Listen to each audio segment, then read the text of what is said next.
So we're going to take a look now at the gathering of evidence for investigations, the process behind that, and the training specifically received on auditing Horizon data, because presumably being trained as an investigator for auditing the data that has been fundamental in so many prosecutions is an absolute crucial part of the job and the process required to successfully complete the investigations. Let's find out and jump into the inquiry. Did you receive any training on the analysis of data produced by the Horizon system?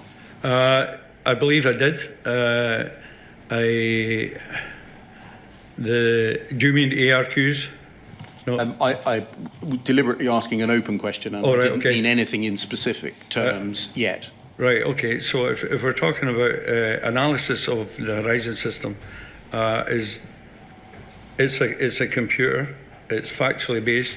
If you put in figures and you produce dockets, at the end of the day, it should balance.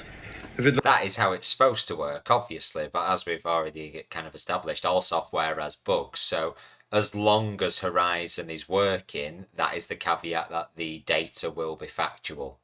Doesn't balance, then you then carry out an investigation yourself. The counter clerk should do that, or a subpostmaster should do that on a daily basis. Did you receive any training as to the sources of data or the varieties of data that could be produced by the Horizon system in the event of the need to investigate the conduct of a subpostmaster or a counter clerk? Yes, there were various avenues where we could go. There was a Horizon system help desk where we could gain reports if necessary. There was a National Business Centre who took calls from postmasters. So the HSH, the MBSC? Yes. Yeah. And if required, we could go via our casework team down in Croydon and ask them if they could request from Fujitsu ARQs. And how did you go about that then? What did the process involve with the casework team in Croydon? Well, there would be a discussion with my line manager. The discussion would then say, yeah, action that. Why would there need to be a discussion with the line manager? It's to check understanding that I'm going down the right road and I'm not wasting resource that might not be necessary. So it would be to have an overview of the case, to see if that would be a good thing to do. And was that almost a standing instruction that before you made a request for Horizon data, it had to be discussed with or cleared by your line manager? No, that was my way of dealing with it. Right.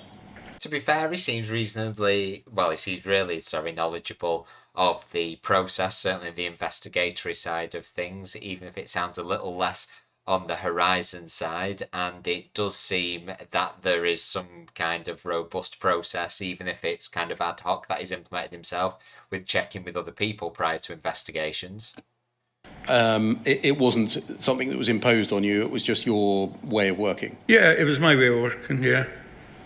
And so you would discuss any request for Horizon data with your line manager? Yes. Yes, you were telling us, you said there was HSH information available, MBSC information available. Yes. And you were telling us about getting data from Fujitsu via the casework team in Croydon. Yes. Would you fill out a form to do that? It would be in the form of an email. I believe, my recollection is right. I can't remember ever filling in a formal form. And the email would be sent to the Croydon team? Yes, it would be to a chap called Graham Ward. Yes, who we're going to be hearing from next week. All right. And we have seen Graham Ward mentioned a lot in the email exchange that we've looked at previously in the inquiry. So Graham Ward led the investigations team at the Post Office at that time, and as counsel said, there will be a query in the inquiry next week, so it'll be interesting to see how his testimony fits in with the many mentions of him by many witnesses and the display of his name in the evidence that we've seen so far. Good. And what would determine in your mind whether it was necessary to request data from Fujitsu? If there was the ARQ provides more than it will tell you who was on a stock unit. what they did on that stock unit, what product was being sold at the time. So it can prove or disprove information that could be relevant to you as an individual, as an investigator. It can rule people out of the inquiry, because I can recall one particular case. It was at another Crown Office where it was a busy Crown Office in Edinburgh, and we were trying to establish who was in the building at the time and who was logged onto the system at the time of whatever event that was. I can't remember what the event was. So we requested the data to see who was actually logged onto the system and what stock units were open at the time a transaction had taken place. We were able to identify all the people who were there and logged in. Now, that's taken into account that they were logged in under their own passwords with their own usernames, because the system can be manipulated if people share passwords or share usernames. Other than in a case like that where you've got potential multiple suspects and you need the ARQ to see who was logged on for the relevant transactions, what would determine whether and when you would seek ARQ data? So say a single sub-postmaster in a branch office. What would be the trigger? Surely you'd need that for any case, because surely it contains more than just who's logged on, but what's actually happened as well, which would seem to be pretty fundamental to either proving or disproving a case, as he just said. I suppose if there was a dispute over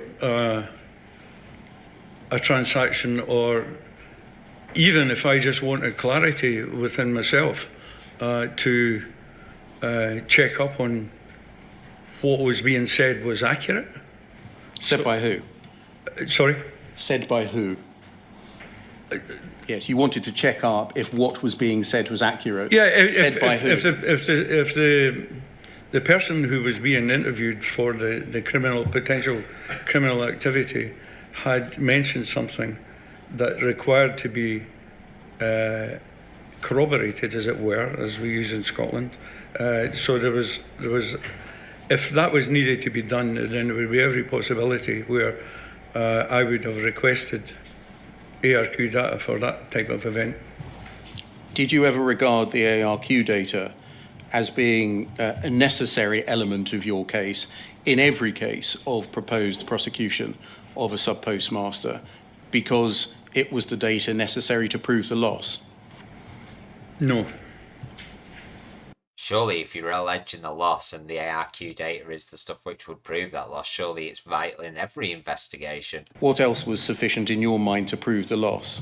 We're going to come on to the Pybal case just in a second, but if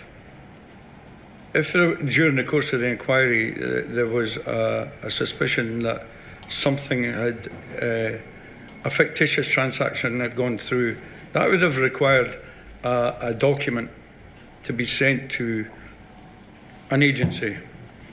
There's a possibility by approaching that agency for the particular docket to support the transaction, we would have been able to recover that, maybe not in its actual original content, but a facsimile copy, because a lot of businesses, when they receive all these pieces of paper, they immediately just photocopy them, and they would, if you asked them to provide it, that's in the form it would come. It would come back in the form of a facsimile of the original document, which is not best evidence, but is the best that is available.